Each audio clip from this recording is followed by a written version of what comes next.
Waduh, masih awal tahun, sudah 3 kader Demokrat diciduk karena korupsi, narkoba, dan cabul.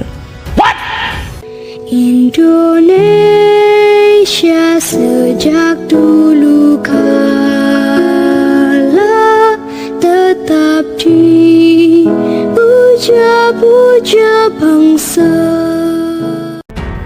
Semestinya kalau ketua umumnya hendak nyapres atau mau jadi cawapres, kader partai menjaga perkataan, sikap, dan tingkah laku. Kenapa demikian? Karena baik buruk kelakuan kader akan berpengaruh terhadap ketua umum partai tersebut, serta partai itu sendiri. Minimal perolehan suara partai akan turun ketika ada kadernya yang bermasalah. Sebagai contoh, pada pemilu 2009 lalu, perolehan suara PKS terbanyak keempat setelah presidennya Lutfi Hasan Ishak tersandung kasus korupsi sapi pada 2013. Pada pemilu 2014, perolehan suara partai itu langsung berada di posisi ke-7 atau turun 3 peringkat. Begitupun dengan Partai Demokrat, partai ini mencapai puncak kejayaannya pada pemilu 2009 silam, yang mana kala itu partai berlambang bintang Mercy tersebut berhasil mendapatkan 150 dari total 560 kursi yang ada di DPR atau 26%. Di samping itu, pentolannya SBY terpilih lagi jadi presiden pada Pilpres 2009. Serta kursi DPR juga dipegang oleh kader Partai Demokrat kala itu, yakni dijabat oleh Marzuki Ali. Dan karena begitu menjadi idolanya Partai Demokrat waktu itu, iba saja yang orang tidak tahu siapa dia dan bagaimana rekam jejaknya, berhasil memperoleh suara terbanyak nasional. Lantas, apa yang membuat Partai Demokrat begitu dikdaya pada pemilu 2009? Slogan "Katakan Tidak pada Korupsi". Mirisnya karena mengkhianati slogan itu pula, citra Partai Demokrat hancur begitu cepatnya.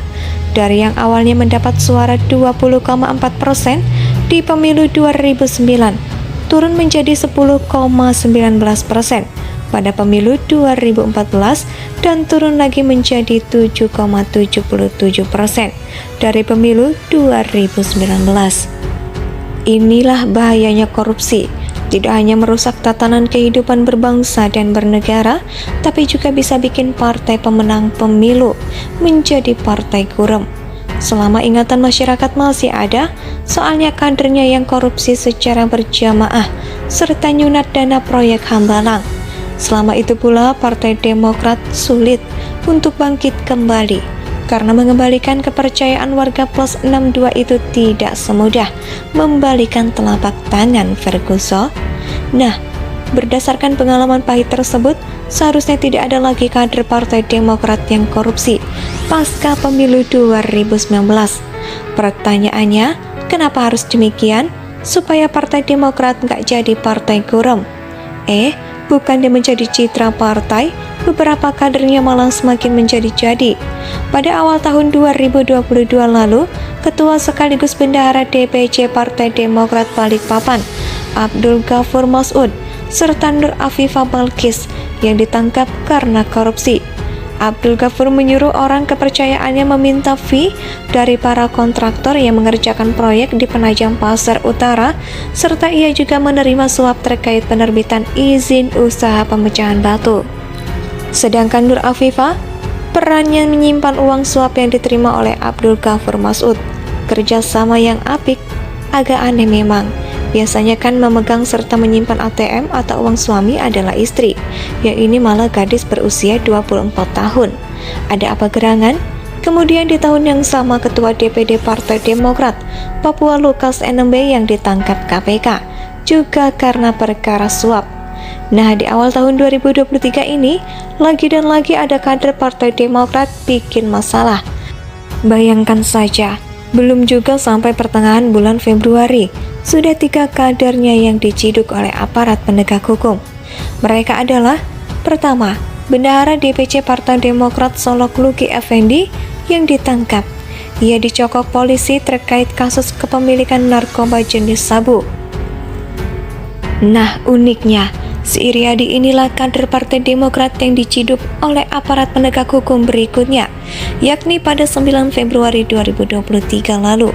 Ia terbukti korupsi dana hibah Bawaslu Prabu Mulih 2017-2018 bersama rekannya sebesar 1,8 miliar.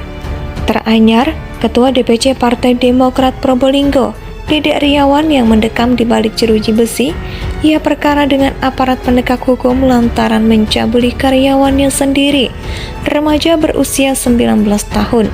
Hingga anak buah AHY itu terancam hukuman 9 tahun penjara.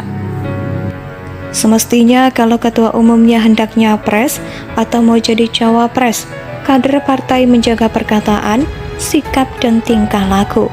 Kenapa demikian?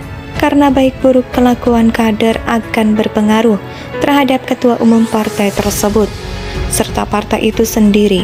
Minimal perolehan suara partai akan turun ketika ada kadernya yang bermasalah. Sebagai contoh, pada pemilu 2009 lalu, perolehan suara PKS terbanyak keempat setelah presidennya Lutfi Hasan Ishak tersandung kasus korupsi sapi pada 2013. Pada pemilu 2014, perolehan suara partai itu langsung berada di posisi ke-7 atau turun 3 peringkat.